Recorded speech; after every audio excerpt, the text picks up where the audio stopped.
We're about to show you around the new Majesty 120. Well, it's quite new. This is a boat that was due to launch a few years ago, but we all know what happened in 2019, 2020.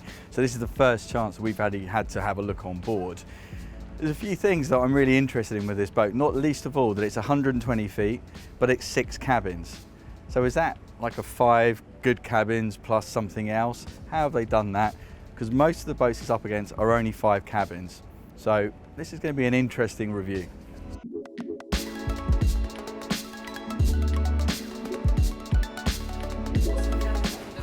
We're going to start this tour of the Majesty 120 on the main deck, which is one long accommodation suite.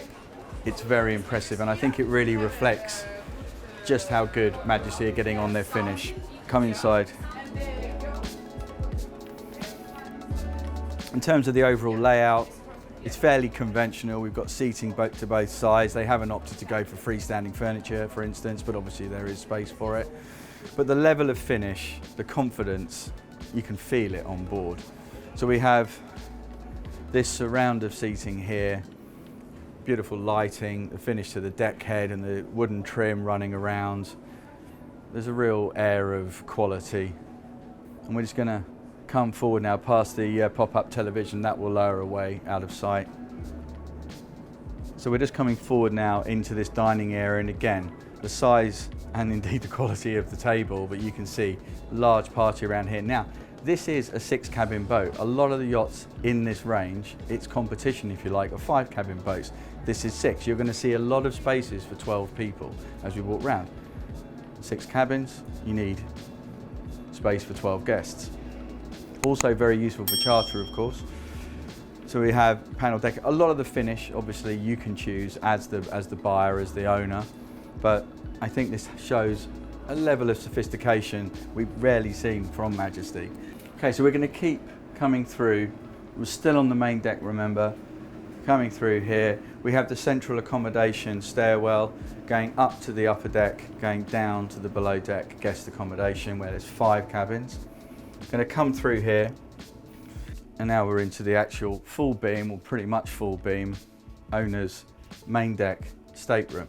And this, when I first entered it, this really woke me up a little bit, and I thought, okay, we're dealing with a different kind of Majesty yacht here. They've been on this upward trend and curve in terms of their design, their finish, their style, but this is a cut above, I think it's fair to say. I've heard more than one of their own people, certainly their dealers, saying it's the best Majesty they've ever been on board, and I think this cabin reflects that.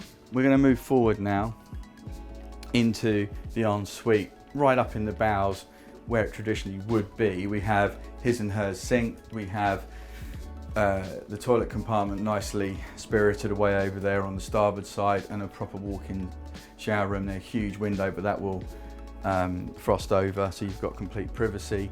But again, depth of the windows, everything just feels, it's right up there in terms of design and finish for a 120-foot super yacht.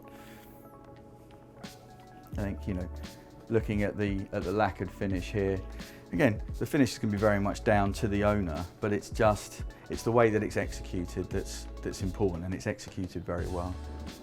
So that was the owner's stateroom on the main deck, and on the way out, have a look in this walk-in closet here, very impressive. Now we're going to go down into the guest accommodation.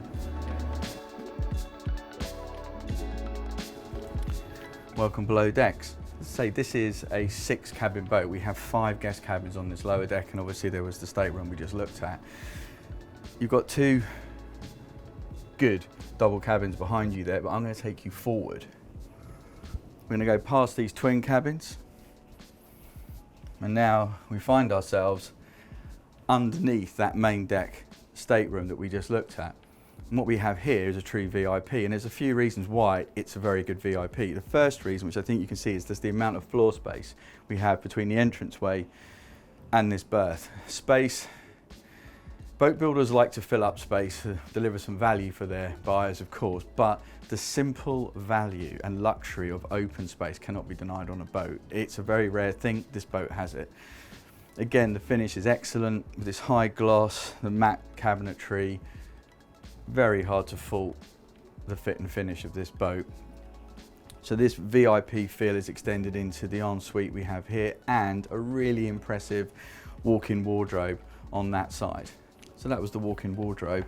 If I had one request, I'm a very tough man to please sometimes. The use of glass on this boat is excellent. On every deck, huge sheets, excellent views out.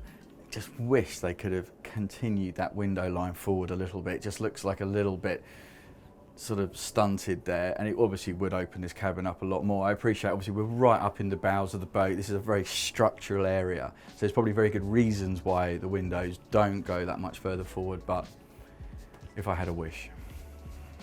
So we're going to come back to these two aft double cabins. A couple of useful points there as we're just cruising past. We have some very useful storage here. More importantly, we have like a guest refrigerator down here. It's full of water and what have you. That's important. You're in hot climates, middle of the night, you want to drink, you don't have to go upstairs. That's a good feature. So now we're just going to come into this port side cabin. They're symmetrical, two identical double cabins. So we have still good amount of space around the berth. That's key. Lots of storage. That's key. Some nice features. So you've got a little desk, dressing area there, and more importantly, even than the desk, you've got a good size ensuite. The proportions on this yacht below decks, they've managed to work these 6 cabins in. None of them feel tight.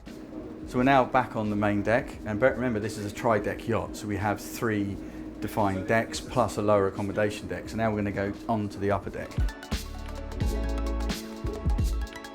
The upper deck, but the upper deck lounge. So again, tri-deck yacht, so you have a main deck salon. Now we have the upper deck salon and lounge. So this is a more private, intimate, but also spectacular place. You've got these incredible glass sections. You're going to have fantastic views across the water, or indeed the port. Layout will be open to you. You know, a lot of boats of this size will have the bar area and a lounge, but entirely up to you. But the really great thing about this particular layout, this upper deck lounge, is that it flows through onto an equally private aft deck.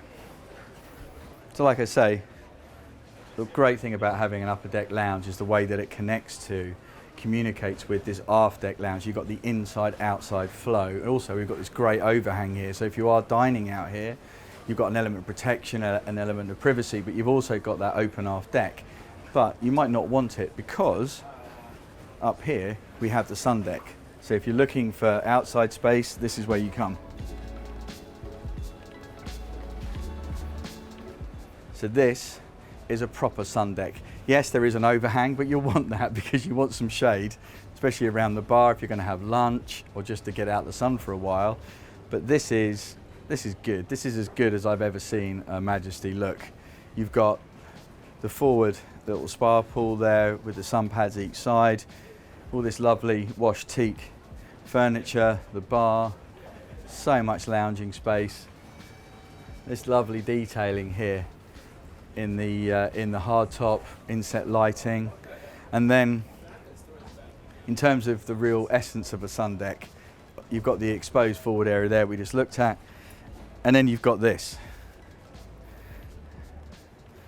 This is where you come to get your tan topped up. These seats will pull out, so you can have it as a lounge, a more convivial surround of seating. You could have lounges out here, freestanding furniture.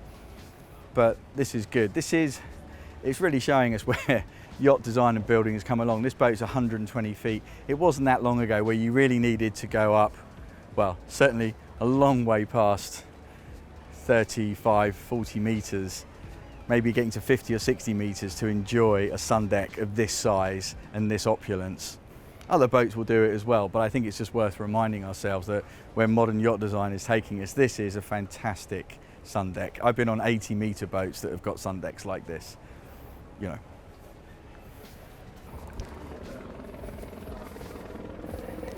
So that was the sun deck, and now we're going to move forward to the foredeck. So we're back on the upper deck. Lots of decks to remember here, but we're on the upper deck now. The forward end of this boat on the main deck is a really interesting sort of working place, leisure place. So we'll go and have a look at that now.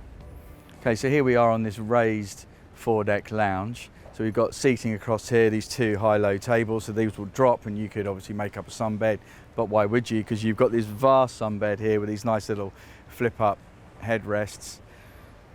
It's a great foredeck lounge. You're going to have great privacy. If you're in port, moored stern to as we are here, this is the place to be. You know, sitting out here, no one can see you, but you can see everything else. We can watch all the goings on around Cannes local waters. But forward here, we've got this really useful extra PWC tender storage space. As I say, there's a tender garage in the stern, extra storage here, and there's still plenty of space for twin windlasses, anchor windlasses there. We've got some heavy duty deckwear. So you've got the kind of working area and you've got the lifestyle area here, and it's a great mix. So we travelled along that portside main deck that connects the aft upper deck with this foredeck lounge. Now we're going to come back down this starboard deck, and as you can see, we've got stairs going down there to the main deck. So the actual main deck access from here. The other side is straight through to the aft deck. And now we're going to go into the helm area.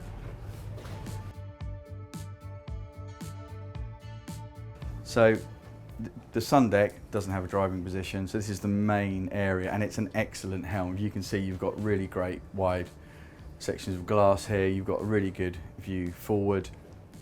We've got what, 1, 2, 3, 4 multifunction display screens, a little central, very ship-like wheel here.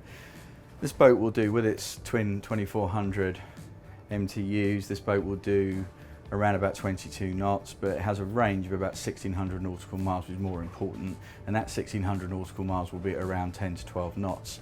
So it's a serious cruising yacht. It's a good, honest, very functional helm and console we have here. And like I say, the thing that I really like, you've got doors to each side.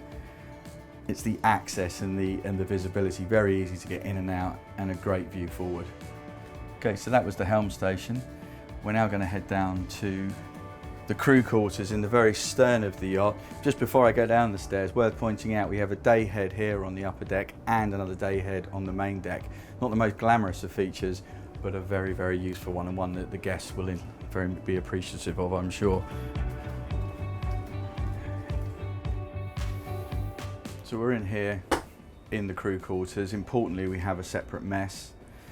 So the crew can meet here, they can have their breakfast, dinner, they keep it away from the guests, but they're completely self-contained here. Now, what I'm not going to do is show you into the cabins, and that's simply because this is a crewed yacht, this is an owned yacht, and it's been cruising the Mediterranean and all their personal belongings there, and we very much respect the crew and their personal space. So we won't show you there, but we have bunks in here. You can have up to a crew of 6. We have the captain up on the upper deck.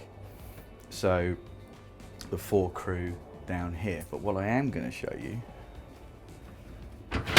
is the engine room.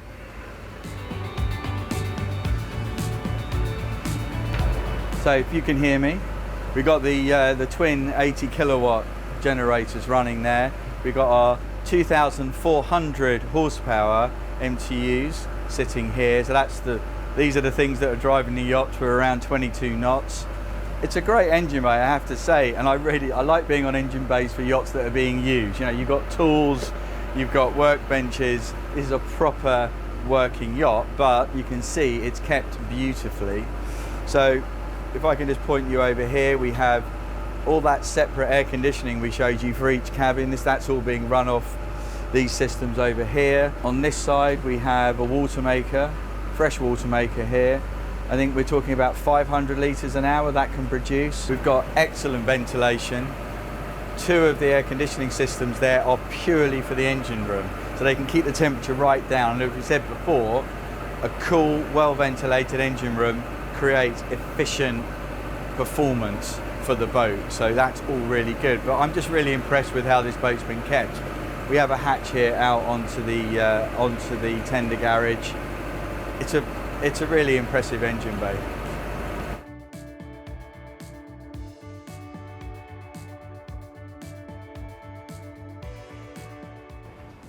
So what can we say about this Majesty 120?